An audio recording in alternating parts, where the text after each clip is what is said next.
Hello everyone, today is 30th of March, now it's 15 past 9 in the morning Moscow time. I'm Levan Gagauzia and this is my first update for the day in which I will show all the main news that are making headlines in Russian media outlets and Russian language pages on different internet platforms.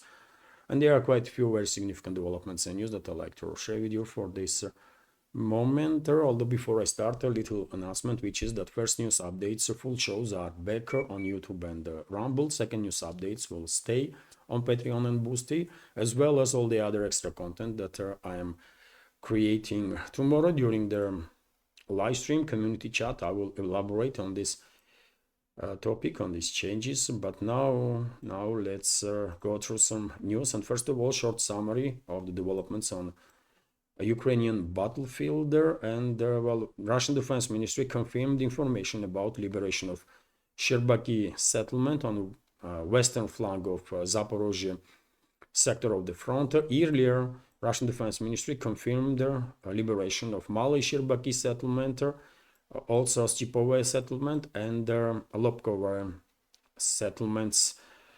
Some significant progress in Zaporozhye sector. Also, Russian troops are intensifying operations on the southern western flank of Pokrovsk-Mirnograd agglomeration, and currently, according to reports from some independent sources, pincer operation is underway to basically establish control over the Razliv settlement, over the settlements of Bogdanovka and Troitskaya Orekhova, in order to encircle completely or partially Bogatyr Alexeyevka settlements. Probably next week we will see some significant developments in this regard on that direction. Also on the eastern side of Pokrovsk-Mirnograd agglomeration, Russian troops established control over the Panteleymonovka settlement, and this information was also confirmed by Russian Defense Ministry. Meanwhile, even Kiev regime's forces same time are conducting these local scale counteroffensive operations in all the areas basically on the line of contact. They are mainly focused on Pokrovsk-Mirnograd area, also Toretsk-Chisovyar area, but despite their heavy losses, hardly anyone can argue that Kiev regime's troops are managing to achieve anything much, really. They might reclaim some lost areas, lost strongholds in one direction or another, but yet again, if you take in account level of casualties and achieved progress, then I mean, easy to really progress when you are losing 500 troops to establish control over some few tranches that don't really play important or strategical role on a line of contact currently. I don't know. You tell me, dear friends. Also, Russian troops, according to Defense Ministry, established full control over the Krasnaya Первая settlement. This is Kharkov region, northern flank of Kupiansk sector of the front line. Same time, Russian troops were conducting long-range, precise strikes on Kiev-controlled territory with drones and missiles, and explosions were heard in Nikolaev, Odessa, Kryvyi Rog, Poltava, Kiev, Kharkov areas. During the day, we might receive some additional information on that, what exactly and how successfully was targeted. Also, Kiev regime's forces continue their attempt to break into Belgorod region, and after losing up to 1,000 troops, by the way, in last about 10 days during these suicidal attacks on the Belgorod region, well, finally, after heavy losses, Kiev regime's troops managed to establish control over the Popovka settlement, which is located right next to border, by the way. If you are looking, not just listening, but looking to this video also, this red line that you see on your screen is a border between Russia and Sumy region, and Popovka is located right next to border. And yes, after losing up to 1,000 troops, Kiev regime's forces unfortunately managed to establish control over the Popovka, according to reports from independent sources. Although this information is not confirmed by Defense Ministry, we should keep that in mind. And also reports are coming in that Kiev regime's forces managed to establish their stronger, more or less strong presence in Demidovka settlement, which is disputed now between the sides. Now you tell me, I mean, one may say this is a progress on part of Kiev regime. They managed to break into Belgorod region and even establish control over the village there, right next to a border.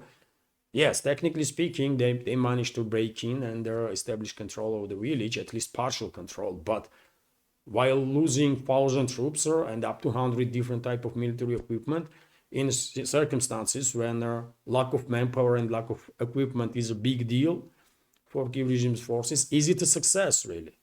Or is it a failure? I think that's a failure, by the way, right? Because obviously, I mean, hardly anybody has any doubts that Russian troops will maybe try to create yet another trap in Belgorod region now on this borderline area and eliminate enemy forces as much as possible before they will conduct clearing operation. Or maybe Russian side will just not mess around and clear this area and start creating a buffer zone on Sumy, on the side of Sumy region straight away in upcoming days and weeks. We will find out. We will find out. But in any ways, I cannot call that break into Belgorod region success on part of Kiev regime, because it's clearly not. It's a failure. When you're losing 1,000 troops to establish control over their village, where maybe 100, 150 people were living, right? It's only, just take a look at the difference. It's like maybe dozen of buildings in entire village, and that's it, right? It has no strategical meaning. So why Kiev regime sacrificed so many troops for this? I don't know. Maybe to say that, you know, we get we break into Belgorod region, but does it worth it? I don't think so. As it was a total failure, also incursion in the Kursk region, where Russian forces actually created a trap and eliminated about 70,000, more than 70,000 actually, of the troops of Kiev regime. Where final stages are taking place now of the clearing operation. Recently, a few days ago, I reported that Russian troops established control over this Sudzha border crossing between Kursk region and the Sumy region, which is temporarily controlled by this Western-backed terrorist regime of Zelensky. And the Russian troops also established full control over the Gogolevka settlement, and surrounding areas were also cleared from enemy forces. Currently, if you're interested, the Kiev regime is holding to 3 settlements in a Kursk salient area on this borderline strip. These settlements are Oleshnya, Garnal, and Gueva, and that's about it. Just in last 10-15 days, Kiev regime lost control over some 30 settlements, by the way, as a result of this Russian latest offensive in this direction. And this is it when it comes to short summary of the situation on Ukrainian battlefield. I remind you, dear friends, that I'm not a military expert. My channel is not about some military development. So therefore, if you are looking for more detailed information about some changes on the ground, I recommend military channels for that. And well, I will continue with some other news. As I already reported, Russian Defense Ministry confirmed the liberation of Panteleimonovka and Shirbaki settlements. Also, Russian Defense Ministry reported on the liberation of Veselovka settlement in the Sumy region, and the Veselovka settlement is located on the northern western side of this Kursk salient. And this is the settlement, by the way, Veselovka, which is under Russian control now, and surrounding areas. Also, as you can see, Russian armed forces quite successfully have begun creation of their buffer zone in this direction, and several settlements already are under Russian control. Veselovka, Novinka, for example, and Besovka settlement is contested between their sides. Soon more villages, more settlements in the Sumy region will be liberated. I have no doubts about it, and maybe entire Sumy region also. And when it comes to this last positions of the Kiev regime in the Kursk salient borderline strip, we have a report which is based on an officer of the Russian North group of forces, who told RIA Novosti that Kiev regime is throwing everything they can to whoever direction in the Kursk region, and closer to a border in the Sumy region itself. Enemies throwing everything it can into a Guba area and the border with Russia, clinging to every position. Kiev is trying to retain at least some pieces of the Kursk region. Serviceman officer from Southern Group of Forces told the RIA Novosti. In March, as I already mentioned, the Russian troops launched a large-scale offensive in the Kursk region and liberated some 30 settlements in a week, including the regional center, the city of Sudzha. And according to latest data from Ministry of Defense, during the period of military operations in the area, Ukrainian armed forces lost more than 70,000 troops, almost 71,000 troops, and killed and wounded, and over 400 tanks, by the way, 402 tanks. Even though Western propaganda is trying to downgrade level of losses of the Kiev regime in Kursk salient area, well, real numbers are ones that Russian Defense Ministry is reporting, in my opinion, and I will even argue that Russian Defense Ministry's reports are quite conservative, and in reality, probably, especially when it comes to manpower, Kiev regime most likely lost even more troops than 71,000. We will find out about it once this conflict will end for sure, and there will be new government in so-called Ukraine that will actually release true information about casualties that Kiev regime's forces suffered during the conflict. Meanwhile, RT is reporting that Russian Foreign Ministry accuses France and UK of terrorist attack on Russia. France and UK actively aided Kiev in a strike on the Sudzha pipeline infrastructure in Russia's Kursk region. That happened on Friday. Foreign Ministry spokeswoman Maria Zakharova told the journalists earlier the Russian Defense Ministry reported that the measuring facility was de facto destroyed in a Ukrainian HIMARS attack. And then some quotes from Zakharova. We have reasons to believe that targeting and navigation were facilitated through French satellites and British specialist input. Zakharova said about that strike. The commander came from London. She said, branding the attack part of Ukrainian terror campaign targeting Russian energy infrastructure. The spokeswoman added that such actions demonstrate that Kiev is impossible to negotiate with, which is true, by the way. You cannot negotiate with the terrorists, and Zelensky and his criminal associates are the terrorists and the mass murderers, and have to be neutralized. And this is a serious accusations from Russian Foreign Ministry. And there may be some actions will be taken about that. Zakharova mentioned UK and French involvement, and to provide targeting data and the flight path for their HIMARS missiles. And if that is the case, then I guess Galileo navigation system was used, the European navigation system. And well, who knows, maybe something will happen with that system and it will no longer work properly in a relatively short time, because it seems like lately Kiev regime is beginning to use this Galileo navigational system more and more often. Let's see. Meanwhile, it's not just London and Paris that are sabotaging proposed ceasefire, proposed by U.S. President Trump ceasefire in energy on terms of strikes on energy facility order, also proposed by U.S. leadership Black Sea Initiative.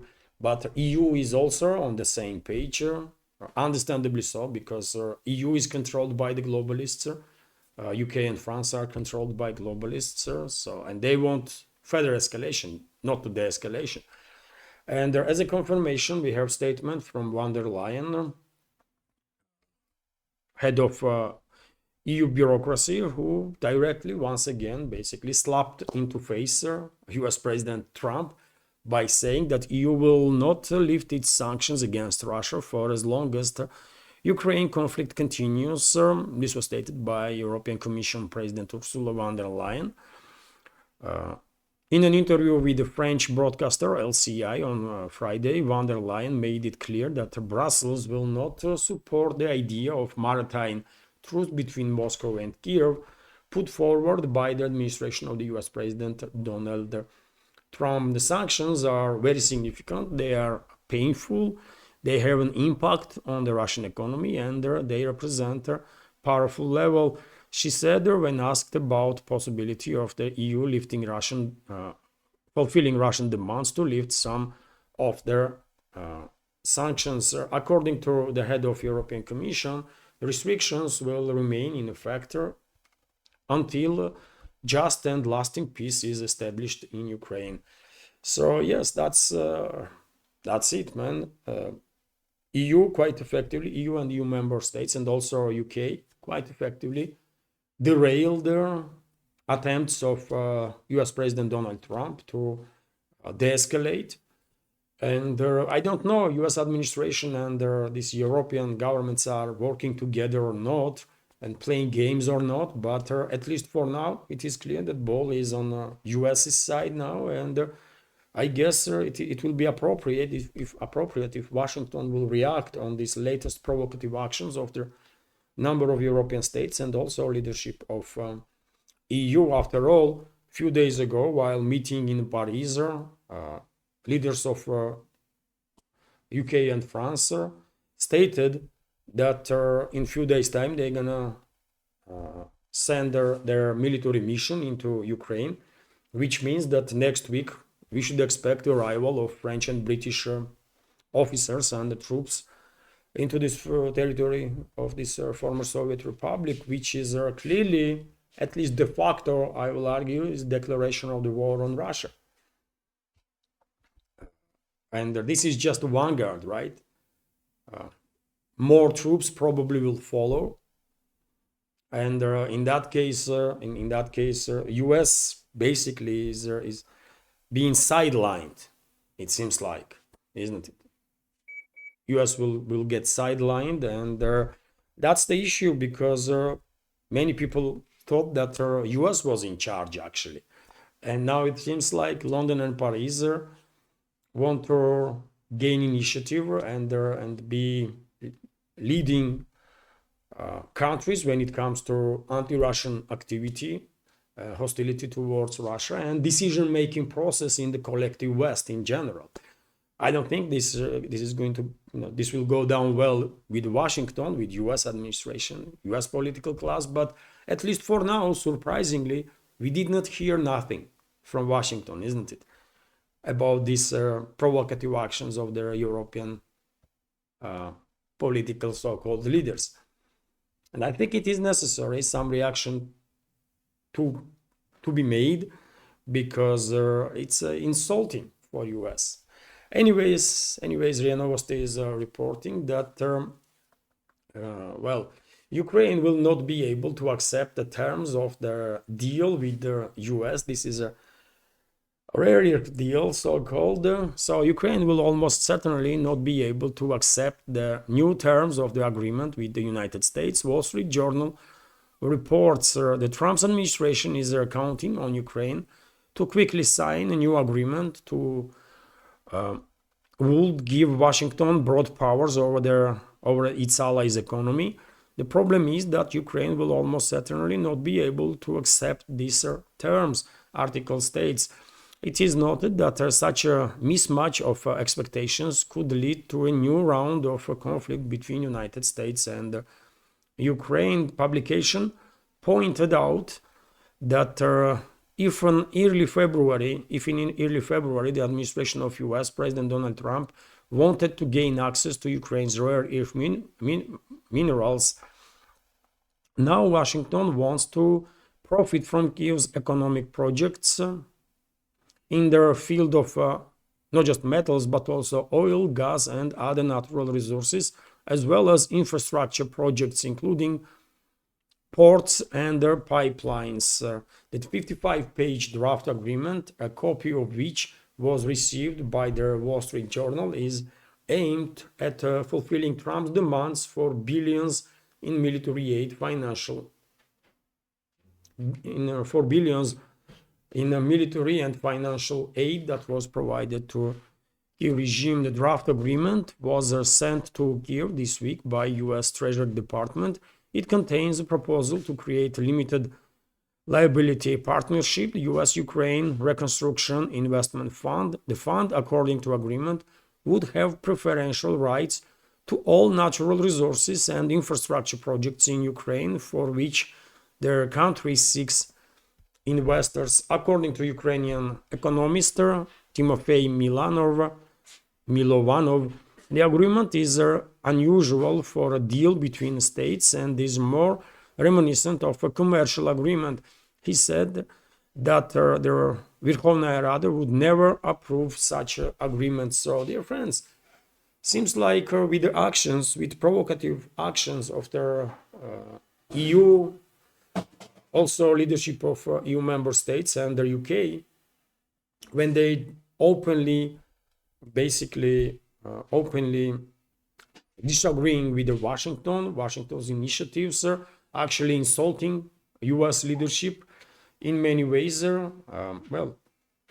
Seems like while watching all these developments and being received well in Europe, Kiev regime is emboldened, Zelensky is emboldened, his associates, and now we have this kind of reports that Kiev regime will not accept terms of the deal with US. Okay, this is gonna upset Trump and his team big time.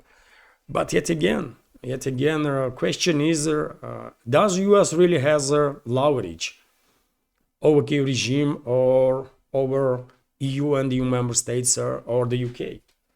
Or all these talks about how powerful US is and how influential was just baseless talks and nothing more? I don't know. We will find out. We will find out soon, I guess, because Washington definitely has to react on these developments and explain itself. Our team, meanwhile, is reporting that Iran reacted on latest threats from US President Trump. Statements are coming from Iran that they just don't care about Trump's threats. Iran will not bow to US pressure to resume talks over its nuclear program. A top naval commander has stated, stressing that Tehran is ready to strike back in the event of an American attack. In an interview with the Al Mayadin TV channel on Saturday, Ali Reza Tangsiri, commander of the Iran's Islamic Revolutionary Guard Corps Navy, pushed back against US President Donald Trump's recent ultimatum, urging the country to enter new nuclear talks. We have a quote here: "I have no knowledge of Trump's message, nor do I care to analyze it." Tangsiri stated, "I hear his threats, I observe his actions, and I prepare myself to counter them. We have their capability to strike all enemy bases wherever they may be. No one can strike us and escape, even if we have to chase them to the Gulf of Mexico. We would." Well, that's a quite stronger, bold statements from Iranian commander. Tangsiri also rejected any negotiations over the Tehran's missile arsenal or its backing of the groups in the region. Iran will never negotiate over its missiles or the capabilities of the resistance front, he said. He also emphasized that the Islamic Republic seeks a peaceful resolution with its neighbors, peaceful relations with its neighbors. We always extend a hand of friendship to the countries in the region. As Muslims, we do not pose any threat to our neighboring countries, Iranian commander stated. remarks came in a response to Trump's comments on Friday, in which he confirmed sending a letter to Iran's supreme leader, Ayatollah Ali Khamenei, seeking to negotiate a nuclear deal. And I have a short video of threats that Trump issued, by the way, towards Iran. Well, let's listen to this video. Iran is very high on my list of things to watch, and as you probably know, I sent them a letter just recently, and I said, you're going to have to make a decision one way or the other, and we're going to either have to talk and talk it out, or very bad things are going to happen to Iran, and I don't want that to happen.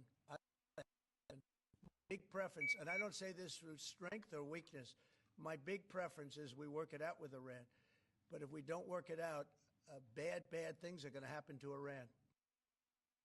Well, that's quite a direct threat, isn't it, from Trump to Iran? And unfortunately, seems like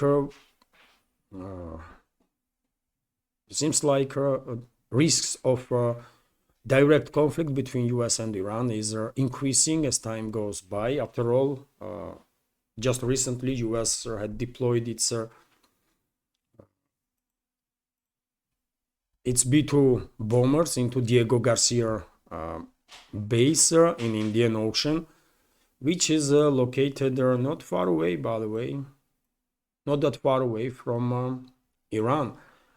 And well, that's Gagauzia. I mean, if you take a look, this is the approximate position of Gagauzia, and Iran is definitely in a range of B-2 bombers. Even though Pentagon never said that this deployment connected with Iran, but that's what many military experts assume, that U.S. is preparing its striking forces in case order will come to attack Iran. And this is the base, by the way. This is the island, and this is the airfield, where now significant number of US B-2 bombers, strategic bombers, are based, and also aerial tankers. I believe dozens of aerial tankers were also involved in this redeployment.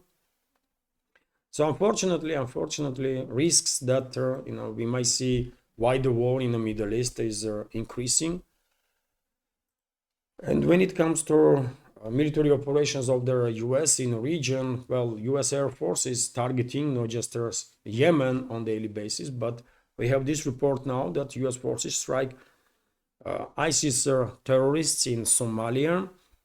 So troops of the US Africa Command, AFRICOM, delivered the strikes on positions held by the Islamic State terrorist group on the territory of Somalia. AFRICOM said on its website that the operation took place on March 29th.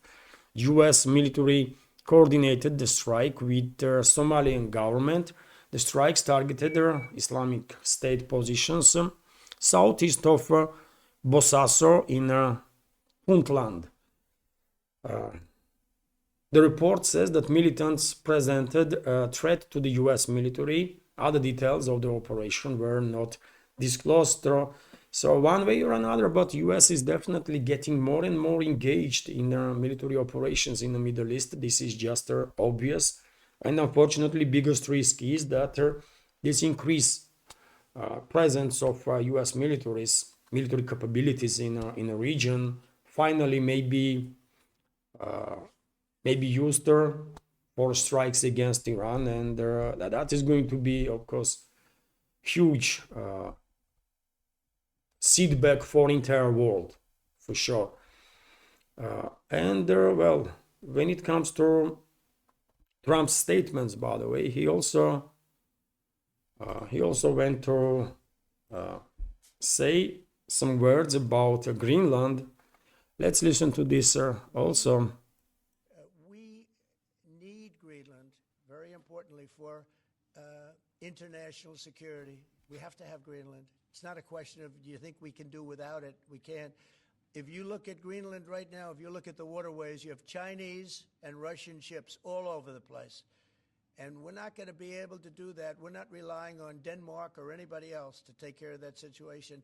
And we're not talking about peace for the United States. We're talking about world peace. We're talking about international security. So Trump is doubling down, by the way, on topic of Greenland, right? Which is well, quite interesting. Quite interesting. He was asked. I see today some reports that he was asked once again if he will rule out military action to establish control over the Greenland, and he refused to say that there will be no military action.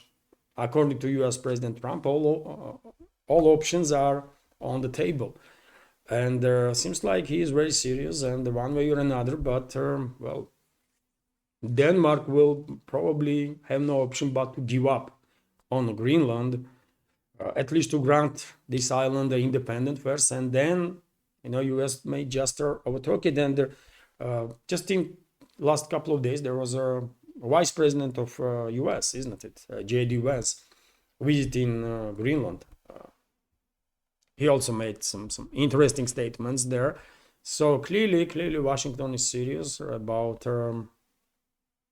annexing that island, but biggest island in this world, actually. Although it is interesting, what is he talking about? What Chinese vessels around Greenland, or what Russian vessels around Greenland, by the way? I mean, Russia is developing Northern Sea Route. We all know that. Russia has a biggest and most capable icebreaker fleet, right? And Russia is open for cooperation in regards to this maritime route, maritime route that has huge potential, by the way, huge potential, this Northern Sea Route. And the US might also participate in that work, right? I don't think Russia will be against it. It's in contrary, Russian president actually said that, yes, we can cooperate in Arctic with US too. So I guess Trump is using topic of Russia, US, Russia-Chinese vessels in the area as kind of distraction to somehow justify this assault on Denmark and Greenland. But well, one way or another, if you take in account how many times this topic was discussed by this administration, probably they will go ahead with the annexation of that island. Anyways, a few more news, dear friends, a few more news. So head of Gagauzia autonomous region, by the way, in Moldova, was arrested for 30 days. Evgenia Gutsul, and this is clearly assault on a basic political human rights, basically, of the people of Moldova by this puppet regime of the globalists that is in charge in Chisinau right now. And well, thousands and thousands of supporters of the Gutsul are on the streets and protesting her arrest. And well, one may argue, and I will argue, by the way, that well, Moldova is definitely on its path towards full-scale disintegration, because this creation of Bolsheviks, that Moldova is definitely an artificial entity on a political map, and probably it will be better for the people that live there to separate it, basically parts of Moldova where majority see them as Romanians and wants to be part of Romania should enter Romania and become part of it or whatever. And other parts of the Moldova that see themselves not as Romanians but as a Gagauz people, as a Russians, they should have also say, and if they want to have a closer cooperation with Russia, then they should have such opportunity. And these repressive measures that EU is authorizing now in Moldova definitely will only fast track this inevitable disintegration of the republic. It seems absolutely inevitable to me. Also, RT is reporting that global firms are lining up to return to Russia. According to Putin's special economic representative, Kirill Dmitriev. And this is true, by the way. Many companies are lining up to come back to Russian market. And we have this report, for example. I already reported that Ariston is coming back. Now this report that Korean electronics giant LG test started its plant here in Russia and most likely will come back. And there are dozens of other companies, by the way, dozens of other companies are also on their way. And they're hopefully, if they will come back to Russian market, only with the precondition that they're going to invest and invest heavily into Russian economy, because these companies definitely break trust of the customers, right? And they cannot be trusted ever. And if Russia will allow them to come back to this quite a lucrative market, by the way, that Russian economy is, then only with the preconditions. And one of the preconditions have to be heavy investments and their production of their whatever goods they are selling on Russian territory. That's how, and most likely that's exactly what is going to happen. And I will end this update on that, dear friends. Relatively short update, which is good. I want to keep these first updates under 40 minutes, hopefully. I mean, 25-30 would be ideal. But anyways, I hope you will find this update informative, interesting, useful. And if so, please click that like button and leave some commentary just about anything that might help to deal with the algorithm and reach wider audience. And if you like my work, if you like my channels and want to support, you can do it through several means. You can donate through PayPal platform or Boosty platform to this project, and you can subscribe to my Patreon page or page on Boosty, where I have a lot of extra content on a regular basis. And today, for example, in few hours time, I will publish new episode of random stuff, for example, on Patreon and Boosty. And I hope members of our community will like it. This is it for now. Have a wonderful day and take care.